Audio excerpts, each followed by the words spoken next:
So if you would turn to Hebrews 7, hold your finger there. Actually, we're going to read there first, and then we're going to go back to Genesis 14. We're finally going to talk about this character, Melchizedek. All right? Hebrews chapter 7, verse number 1.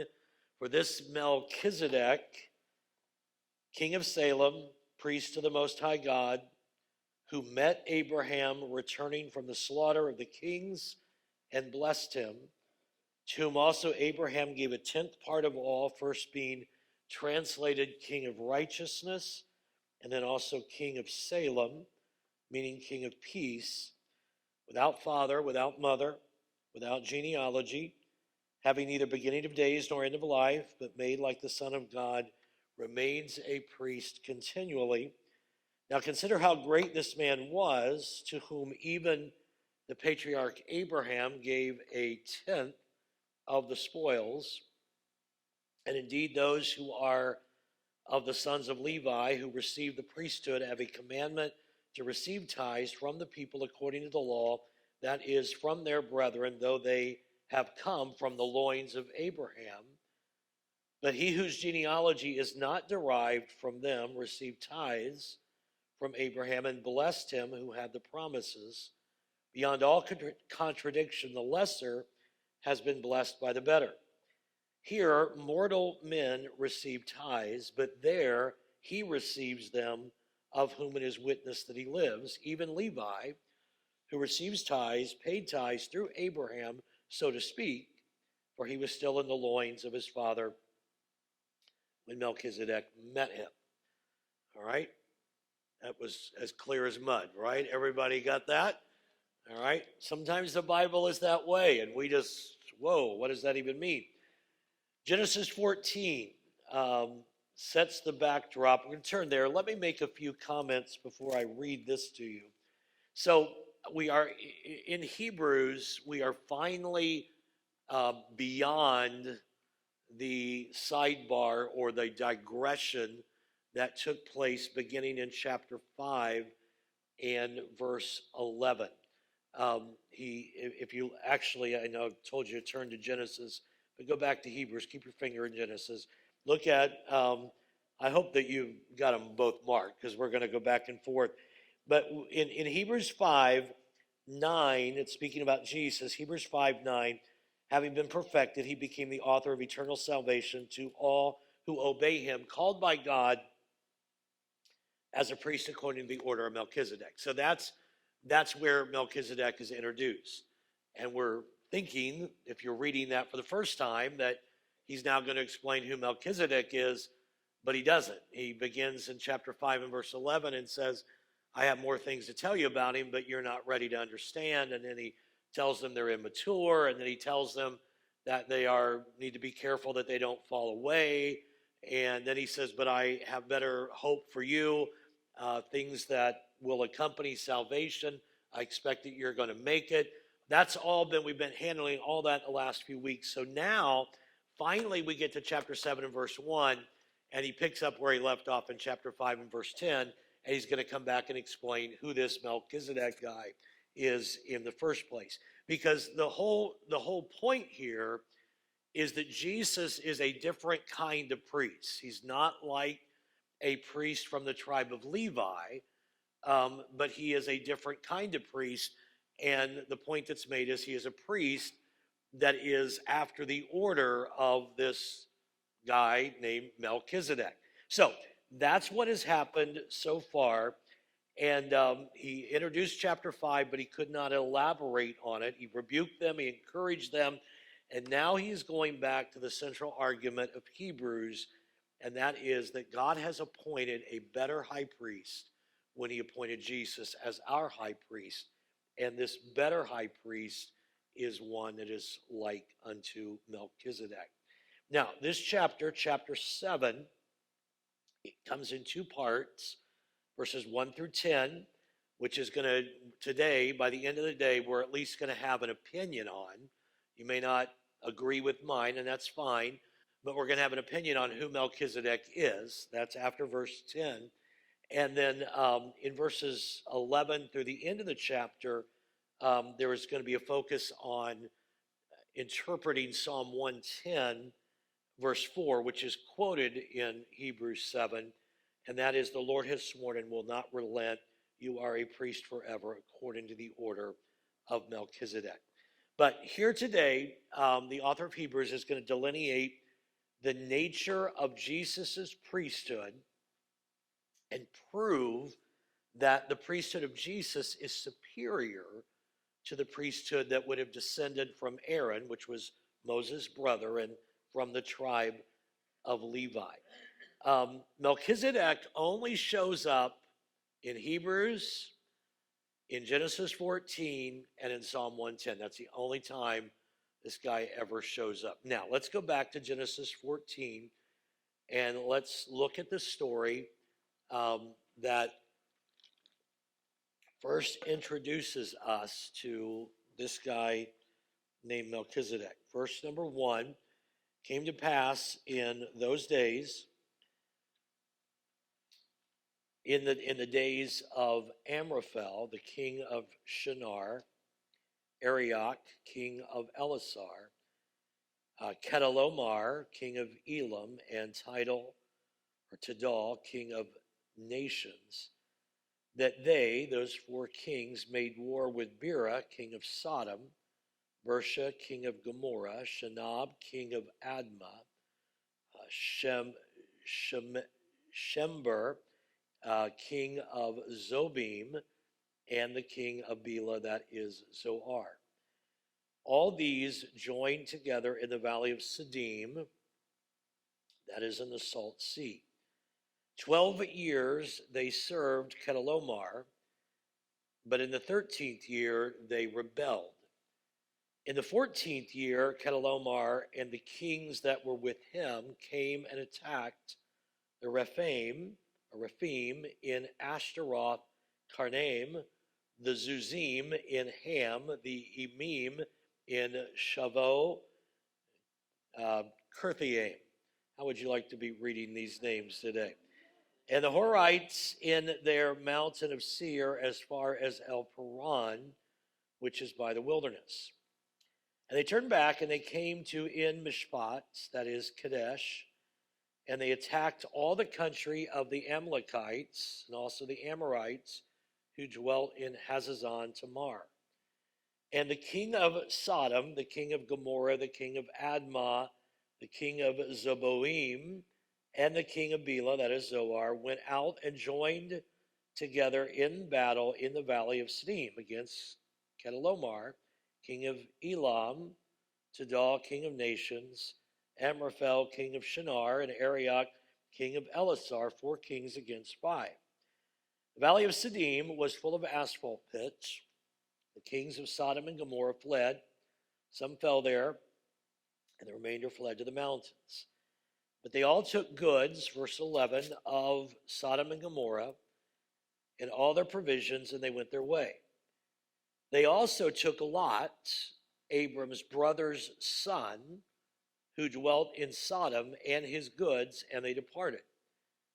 Then one who had escaped came and told Abram the Hebrew, for he dwelt by the terebinth trees of Mamre, the Amorite, brother of Eshcol and brother of Aner, and they were allies with Abram. When Abram heard that his brother was taken captive, he armed his 318 trained servants who were born in his own house, and he went in pursuit as far as Dan. He divided his forces against them by night. He and his servants attacked them, and they pursued them as far as Hobah, which is north of Damascus. So he brought back all the goods, and also brought back his brother Lot and his goods, as well as the women and the people. Let's stop there and kind of catch up on the story. So there was this battle between 2 alliances of kings. One was an alliance of 4 kings. One was an alliance of 5 kings. And in this battle, the nephew of Abraham, whose name is Lot, I think most of you are familiar with Lot, is kidnapped. And you will remember when Abram's or Abraham's herdmen and the herdmen of Lot. There was a strife between them. They were traveling together, and finally, Abram said to Lot, "You pick the land that you want. You go there, and I'll go the other direction." And of course, it was Lot that chose the land of Sodom and Gomorrah. So he's been living in that land, and now, as a part of this battle, he is kidnapped. And word comes to Abraham or Abram that his nephew Lot has been kidnapped. And so he gets his 318 trained men and their band of men. They rescue, it was kind of a covert operation, but they rescue Lot and they get him out of this kidnapping situation. So that's what's happened up to this point. Verse 16, he brought back all the goods and also Lot. Verse 17, the king of Sodom, and this would be the area from which Lot had been initially kidnapped, went out to meet him, that would be Abraham, at the valley of Shaveh, that is the king's valley, after his return from the defeat of Chedorlaomer and the kings who were with him. Verse 18, here's the first time he shows up. Then Melchizedek, the king of Salem, brought out bread and wine. He was the priest of the God Most High. And he blessed him, that is Abraham, and he said, "Blessed be Abram of God Most High, possessor of heaven and earth, and blessed be God Most High, who has delivered your enemies into your hand." And he gave him a tithe of all. King of Sodom said to Abram, "Give me the persons and take the goods for yourself." But Abram said to the king of Sodom, "I have raised my hand to the Lord God Most High, the possessor of heaven and earth, that I will take nothing from a thread to a sandal strap. And I will not take anything that is yours, lest you should say, I have made Abram rich, except only what the young men have eaten, and the portion of the men who went with me, Aner, Eshcol, and Mamre, let them take their portion." So that's where we are introduced in that kind of bizarre, remote story in Genesis 14. That's where we are introduced to Melchizedek. And now you fast forward into Hebrews, and God all of a sudden says that Jesus is going to be a priest after the order of Melchizedek.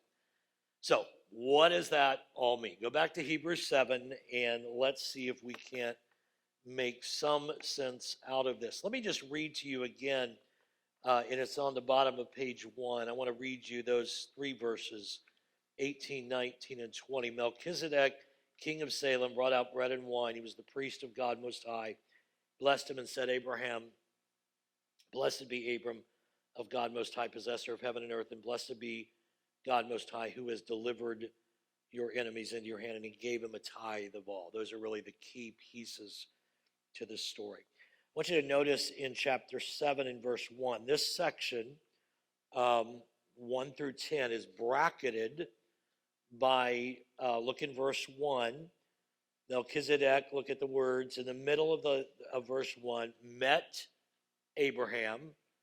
And then look at verse 10, still in the loins of his father when Melchizedek met him. All right?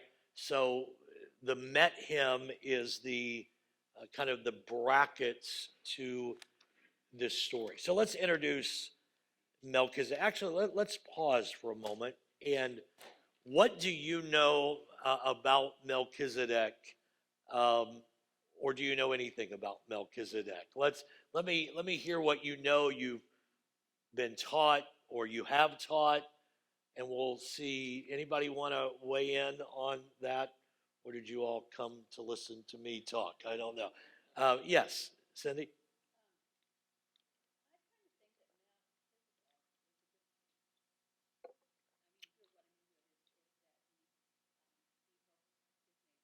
Okay. All right. So you think he's a good king. What else? Anybody else? John?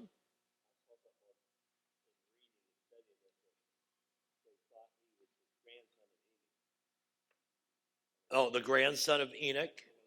Okay, well, probably in one of the long genealogies. Very, very well could be. Yeah. Somebody else. Yeah. He just appeared and disappeared. You didn't just kind of think that. That's exactly what happened. All right, that's good.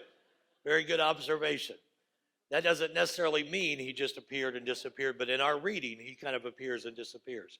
Somebody else. Yeah, Bob?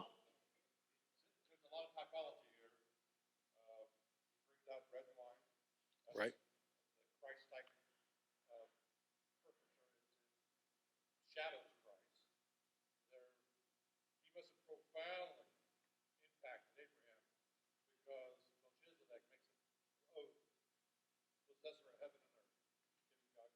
Yep.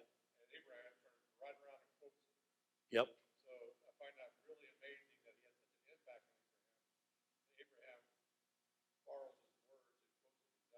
Yep. Yep.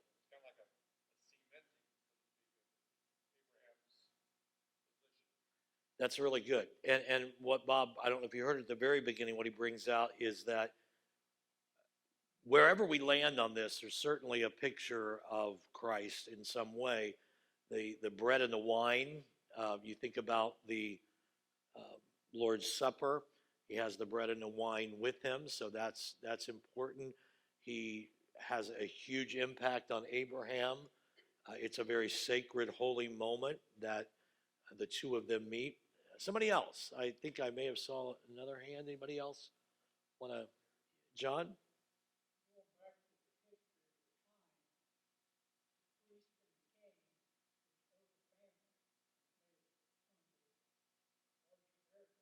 Right. Right.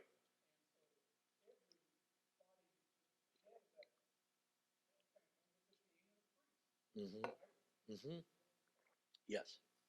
And we're not talking about, we are this just so, we sometimes think when we hear the word priest, we think tribe of Levi on. This way predates that. All right. We are, Abraham had Isaac, who had Jacob, who had 12 sons, who were in Egypt for 430 years, who then came out and went to Mount Sinai, and then the law is established and there's priests. So we're talking way before that. So it's like a family priest and king. And that's a good point, John.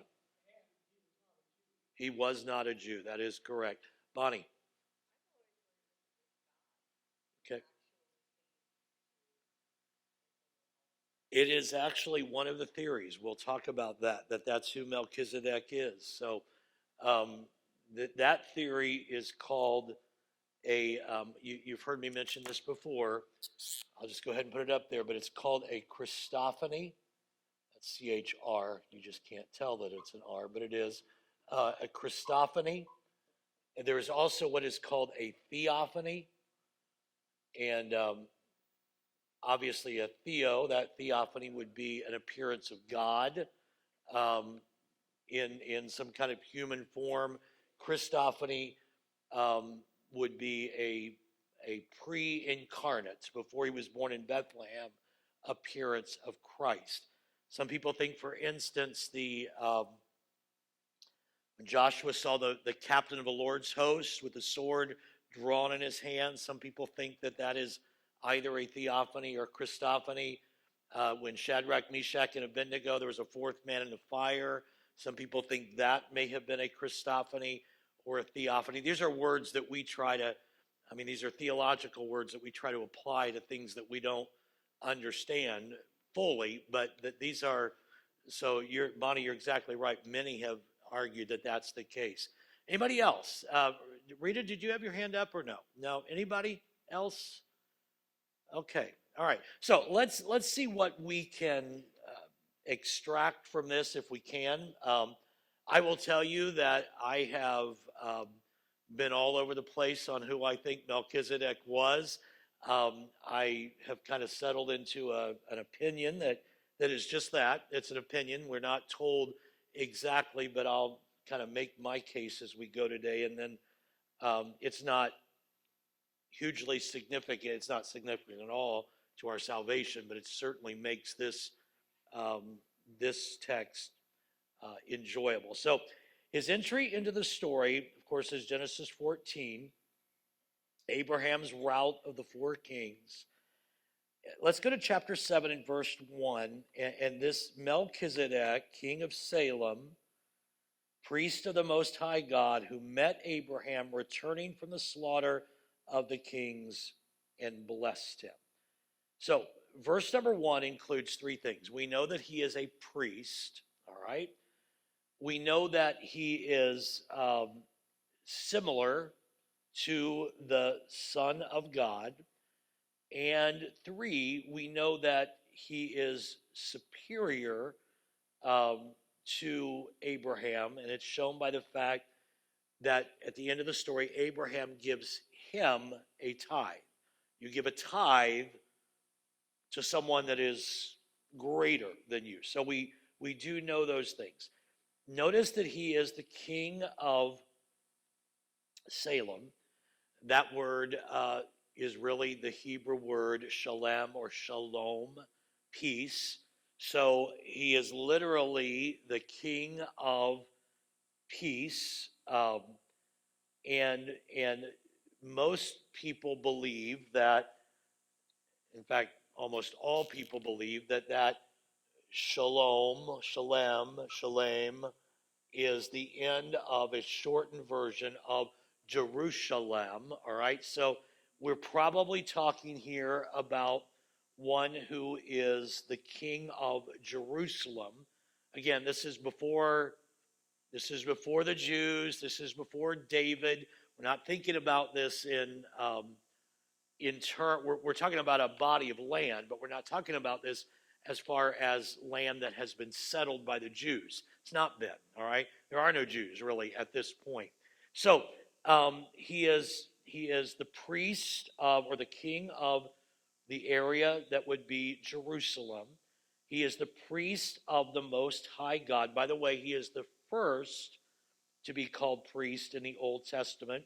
Again, I already made this point, but this is before a priesthood had been established. This way predates God establishing a priesthood. That's in the book of Exodus, Leviticus. This is way before that, hundreds of years before. It's really before there is a people of God at all. He is also called the King of Righteousness. And that Hebrew phrase, I won't write it up here because I put it in your notes. That is Malik Sadak. That would be the best I can pronounce it. Malik is king, and Sadak, or Sadakah, is righteousness. So he is the king of Jerusalem. He's the priest of the Most High God, and he is the king of, I transliterated it there in your notes for you, Sadakah, the king of righteousness. So obviously, I won't ask you the question because the answer is in your notes, but both righteousness and peace are things that we think about, aren't they, when we think about Jesus? I mean, he is our peace, Ephesians 2:14, 2 Corinthians 5:21. He made him who knew no sin to become sin so that we might become the righteousness of God in Christ Jesus. So certainly this is just littered with messianic words, all right? He's the king of peace. He's the king of righteousness. And but the focus here is on the priesthood of Melchizedek. Even though those are his titles, that really doesn't seem to be the focus of the author. So verse number 3, I should have read verse 2 when I was giving you that summary. But verse 3, this is the weird part. Amy, here it is. Without father, without mother, without genealogy, having neither beginning of days nor end of life, but made like the Son of God, remains a priest continually. What do you do with that, Michael? Well, I was thinking here that God placed him in that position. There wasn't any, that he may have been the first Okay. So there wasn't anybody before him. Okay. There wasn't anybody that had placed there, but God, his relationship with God allowed God to make him the first in this line. So there wasn't anybody previously. So there wasn't any lineage before that because God is the one that put him there. Okay. That's really good. That's really good. Do you think that, well, let me ask somebody else. What do you make of that? Without father, without mother, without genealogy, what do you make of that? Bob? You have two different camps. There's one camp that said it's just hyperbole. You got the other camp that said take it for what it says. You know, the scripture is flat out plain. He doesn't have any beginning. He doesn't have any end. That's Christ-like features. There's others that argue against that. Okay. So Bob has just laid out the camps, so we'll just go ahead and talk about that, and I'll let you weigh in. So back to this Christophany, theophany thing. So there are those, let's just kind of, so without father and mother, that's not a very good one. Let me try, the black one worked, so we'll just stick with what worked. How about that? Without father and mother and no genealogy. So that can mean either literally what it means. So if it means literally that, what does that mean? Right? It's got to be God showing up if it's literal. And use the word hyperbole. I don't like that word for this. Let me think. We'll go with typological. How about that? Like it's a type of. Um, yeah, I like it better. Um, so what do you think it means if it's not literal? What do you think it means? John.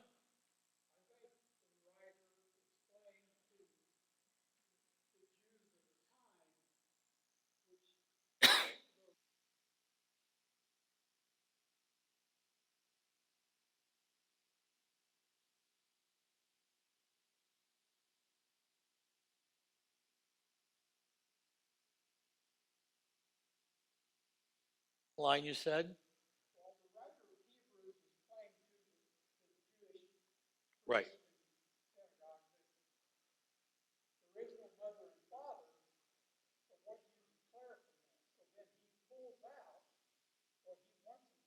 Okay.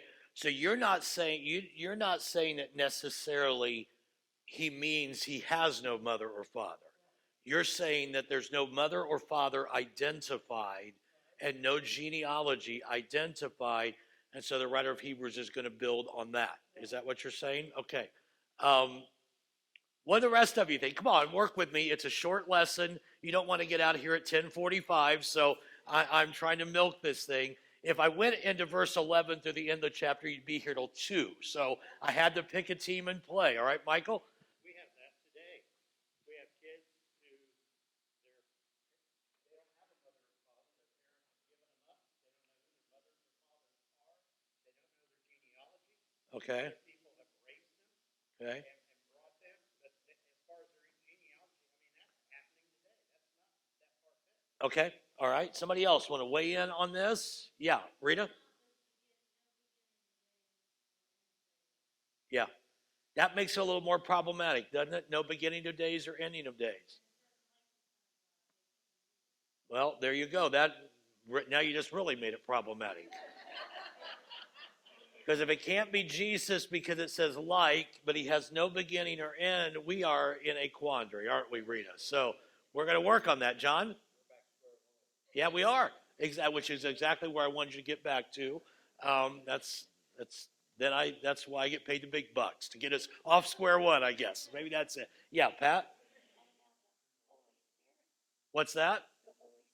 All right, Pat's saying it could be the Holy Spirit. All right. What would that be? A pneumophany or something like that? I don't know. Not sure. I haven't heard that one. Could be. Anybody else? You're all scared, I can tell. All right. Okay, so they're basically, yeah, Cindy?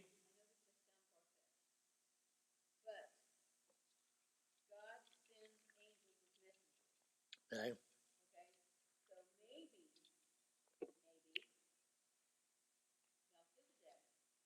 Was an angel? Okay. Could be. Yes, you may. It's not by accident that it's Jerusalem that's involved. Okay. It's not by accident. All the way throughout Scripture, Christ says, "That's my city. Okay. This is my people. This is my area." Okay. And at the very beginning, Jerusalem first comes on the scene, he's establishing that that's his. That he's the king, and that carries through, and it carries all the way through to the 1,000-year reign of Christ in the millennial reign. That's his city. That's his spot where he's going to rule and reign at. He started it, so he's going to finish it. So if you haven't figured it out yet, Bob really believes he's a Christophany. I know, and I used to as well. If you haven't figured out yet, Bob and I don't always agree on theology. So that, but that's, I mean, I used to really hammer that point home. I mean, it is Jerusalem. It is the city of God. There is a new heaven, new earth. There's new Jerusalem coming down at the end of the story. Um, now, the flip side of that is that the initial garden was not Jerusalem. It would have been the area of Babylon. So that's Eden would have been there. So that kind of throws out that Genesis 1 to Revelation 22 part. But anybody else want to weigh in here? And I'll tell you what I think, and then we'll let you weigh in some more. But anybody else? Mo? Oh, yeah, Shirley? Yeah, yep, right. Okay, you think it is because it says made like. But the word like, it doesn't say made the Son of God, it made like. That's, I mean, that's where there's a little confusion. You have anything, Mo? You want to weigh in on this? I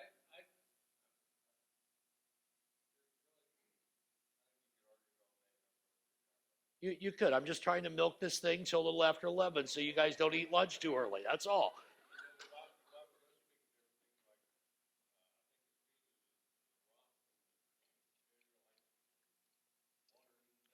Yep.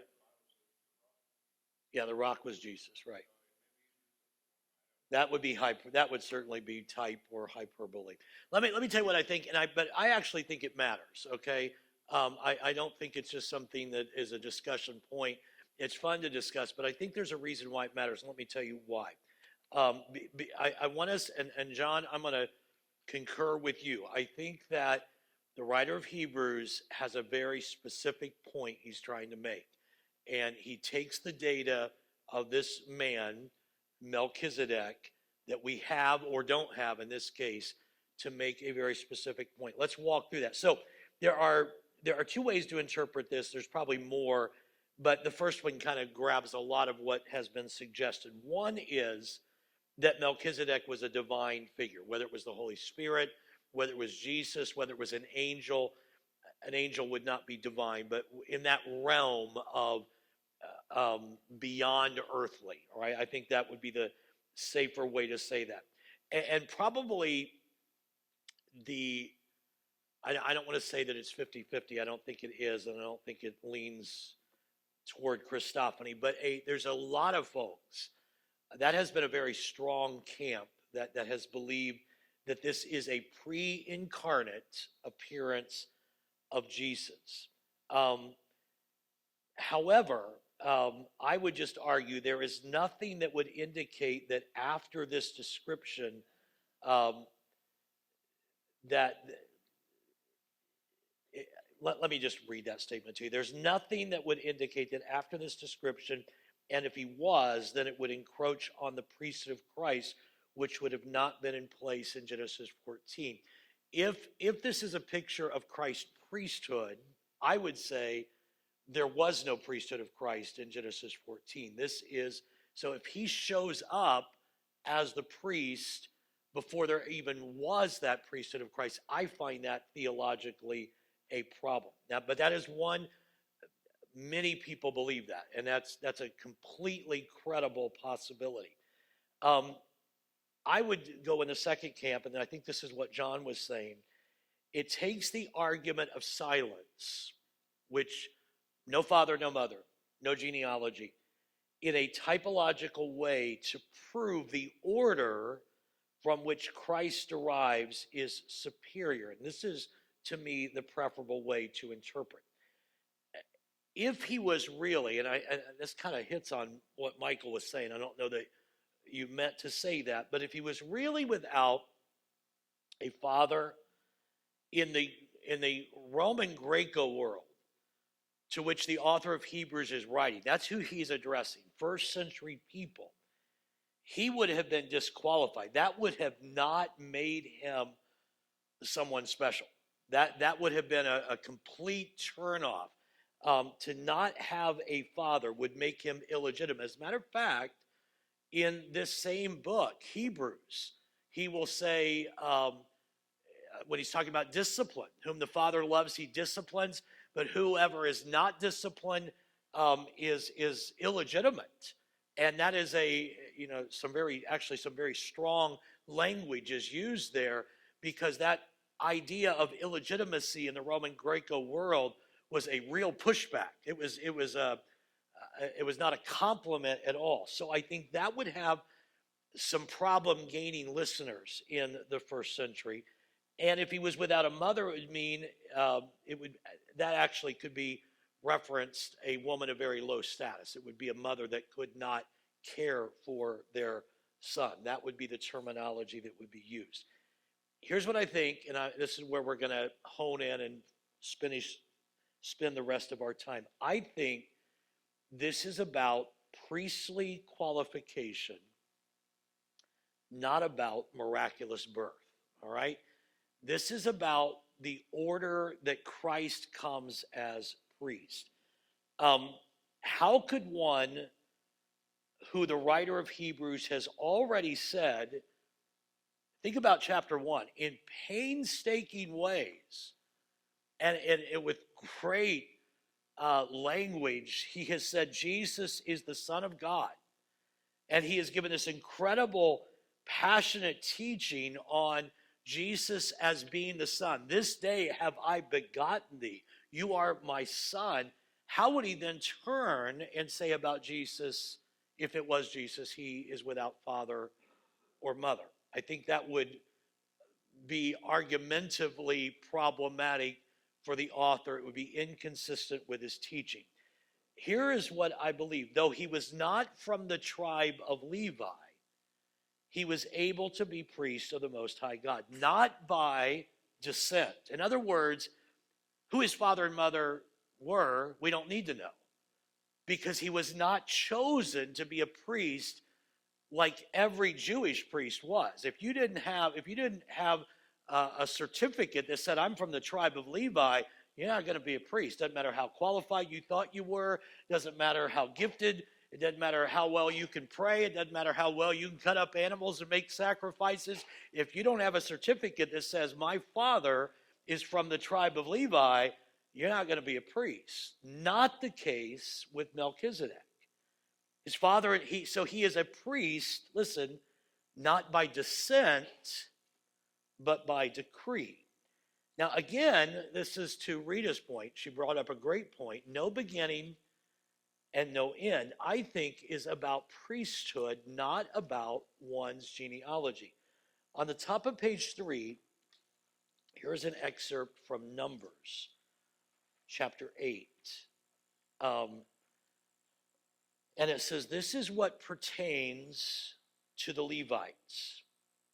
From 25 years old and above, one may enter to perform service in the work of the tabernacle of meeting. And at the age of 50, they must cease performing this work and shall work no more. So it's not 30 and out, it's 25 and out. All right, you get that? You go in at 25 and you're out at 50. They may minister with their brethren in the tabernacle of meeting to attend to needs, but they themselves shall do no work. Thus you shall do to the Levites regarding their duties. In other words, there was a beginning and there was an end to one's priesthood. You couldn't be a priest at 22, couldn't be a priest at 24, and you couldn't be a priest at 52. There was a beginning and there was an end. You began at 25, you ended at 50, and you had better come from the tribe of Levi, have the right descent, or you were not going to be a priest. I think in the context of Hebrews 7, that's what this is about. That Christ, that it's not saying that Melchizedek didn't have a mom or dad and he couldn't trace his heritage. I don't think that's what it says. I think what it says is that he was a priest, not because who his mom and dad were. And he didn't start at 25 and end at 50. There was no beginning or end. His genealogy was irrelevant to his position. And that Christ is a priest in that same way. Again, Shirley, to your point, made like the Son of God. If this was Christ or a Christophany, I think it would read differently. I don't think it would say he was like him. I think it would say it was him. And so it appears to me that this Melchizedek is inferior to Christ, not Christ. Look at Hebrews 2:17, same terminology, very same Greek terminology. Look at Hebrews 2:17. Therefore, in all things, speaking of Jesus, he had to be made like unto his brethren. Now, do you all agree that when Jesus was made like us, he wasn't made us? I mean, you all believe he maintained his deity, right? He didn't just become a sinful human. Everybody agree with that? So that's the very same. Made like does not mean made like, all right? You understand what I'm saying? So when it says that Jesus was made like us, it doesn't mean that Jesus became us. So when it says that he is made like the Son of God, it doesn't necessarily mean it is the Son of God. In fact, the Greek words would say it was not. It was made like, just like Jesus was made like us, all right? So it says he remains. This is a really important point. I want you to look at it again in Hebrews 7. Look at Hebrews 7, and let me get the exact verbiage. It's in verse 3. He remains a priest continually. The phrase in the Greek, and I put it in your notes, is eis to denekes, which means continuous or without interruption. That's Melchizedek. But it does not mean eternal. Eternal, if it meant eternal, it would be eis to eana. That's the word for eternal or for eternity. And so what it's saying here, he was made a priest without interruption. He didn't have to quit at 50. He could start whenever he was declared to be priest. So we're just talking about Melchizedek here. So Jesus is made in the order of Melchizedek, who did not become a priest because of whose tribe he was from or who his parents were, and he didn't have a starting point or an ending point. He was just declared to be a priest. Does that, at least with Melchizedek, I'm not asking if you agree with the reasoning, but does that make sense? Everybody follow that, all right? Makes sense. Now, let's go to verse 4. Now, consider how great this man, and again, he's a man. I don't want to underplay that. It says this man. Consider how great this man was, to whom even the patriarch Abraham gave a tenth of his spoils. So that's a big deal to the Jews, because Abraham's an important guy, right? I mean, he is the father of their nation. This Melchizedek was so important that Abraham gave him. Now, this, if you want to, push the Christology point or Christophany, you might say, well, if he's that great, he must be Christ. But Abraham paid a tithe to him. That's how great he was. Now, look at verse 5 and 6. And indeed, those who are of the sons of Levi, who receive the priesthood, have a commandment to receive tithes from the people according to the law, that is, from their brethren, though they have come from the loins of Abraham. Let me just pause there. This is not the easiest book in the Bible to interpret. Chapter 7 is certainly not the easiest chapter. But so Amos Osro could, we laugh and call him my heir, okay? And he has no interest in that whatsoever. He wants to push that off on somebody else. But Amos could be considered from me, all right? Because I'm the grandfather.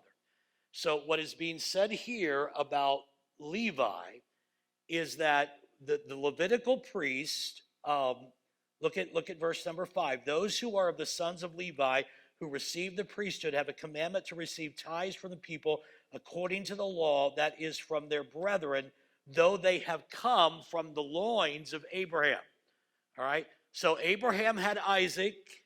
Isaac had Jacob. Jacob had 12 sons. One of them is Levi. All right? So what the author is doing here is saying, so when Abraham, now get this, so when Abraham gave tithe, it could be said that all of his descendants that came from his loins gave tithe as well. Why is that important with Levi? Because Levi is the priestly tribe. And yet it could be said, this is the point, it's kind of what John said. He's using silence to make his point. But it's the priestly tribe actually paid tithe, because they were through the loins of Abraham, to Melchizedek. What's the point he's making? The priesthood of Melchizedek must be greater than the priesthood of Levi if from the very loins of Abraham, they're paying tithe. From Abraham's loins comes the group of people that's going to collect tithe. But they are paying tithe through the loins of Abraham to one who is greater than their priesthood. Is everybody following what's being said here? It's complex. That's why if we're reading through the Bible in a year, we just read it and move on and wait till somebody talks about it. And so we're talking about it today. So the priest from the tribe of Levi has part of their responsibility the receiving of tithes. It's commanded in the law that they receive tithe from their brethren. No commandment required it for Melchizedek, but a stranger, Abraham, gave him tithe.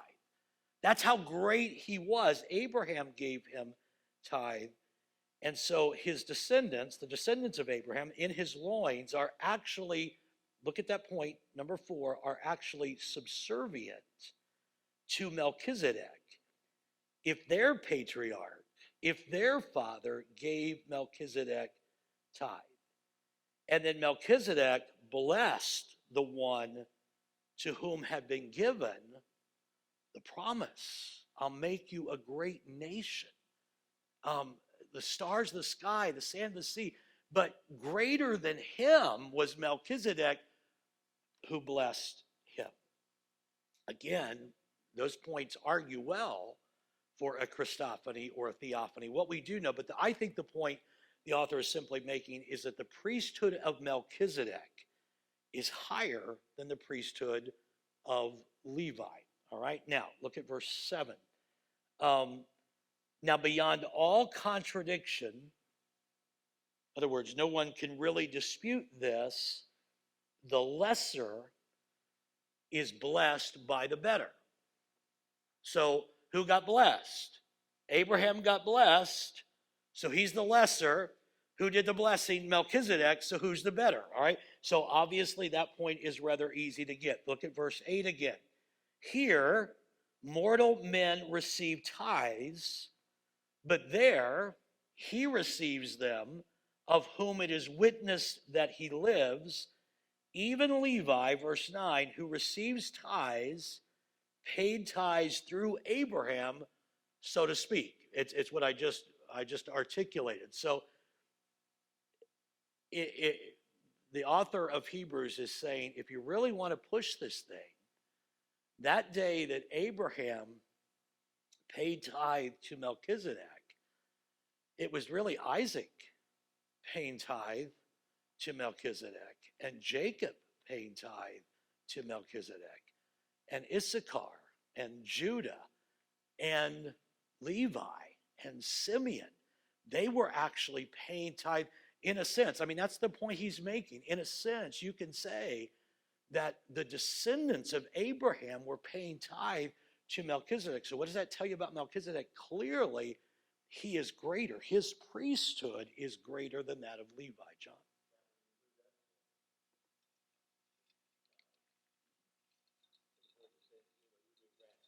Abraham's seed, if we're Christ, then we're Abraham's seed.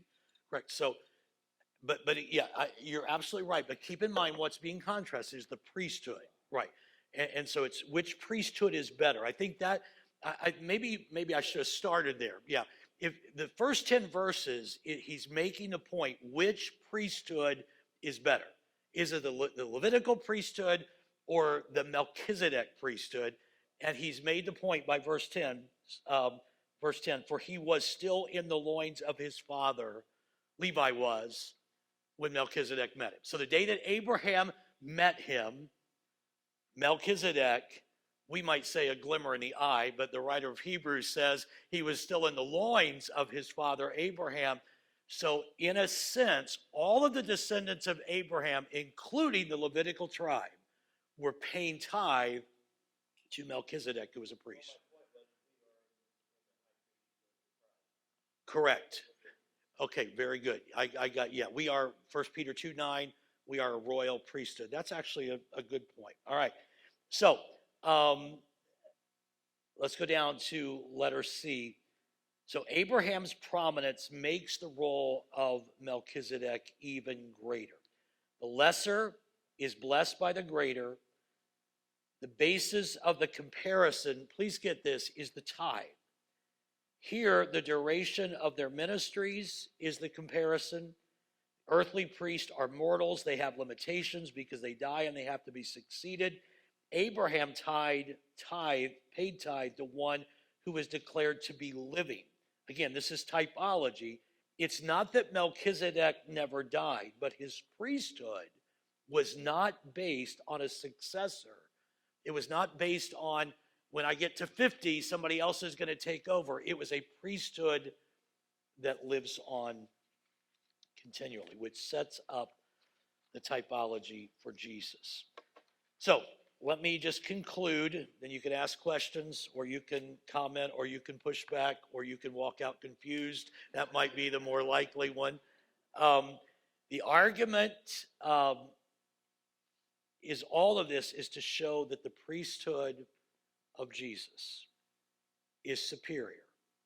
And just think about this. I don't know how far to go with this. I don't want to mess things up. But if we read Hebrews looking for some theological thing that we want to find as novel or unique, then we might want to focus our attention on who is that weird guy, Melchizedek. If we're reading Hebrews for what it's trying to tell us, and what Hebrews is trying to tell us is that the sacrifice of Jesus is better than the lamb and the ram, and that the priesthood of Jesus is better than the priest, and we'll get into later, because the Levitical priests, what did they have to do first? They had to offer sacrifices for their own sins. They had to cleanse themselves. So what is the point of Hebrews? That Jesus' priesthood is far better, that his sacrifice is far better, that it's built, we're going to get to it in chapter 9, it's built on a covenant that is far better. This is all about the superiority of Christ. So I think that if we're not careful, it can become a diversion if we try to get too caught up in in a novel theological approach, and we miss that this is about the fact that what Jesus has done is better. It replaces the old, and Melchizedek because listen, Melchizedek is brought up because they all knew that story.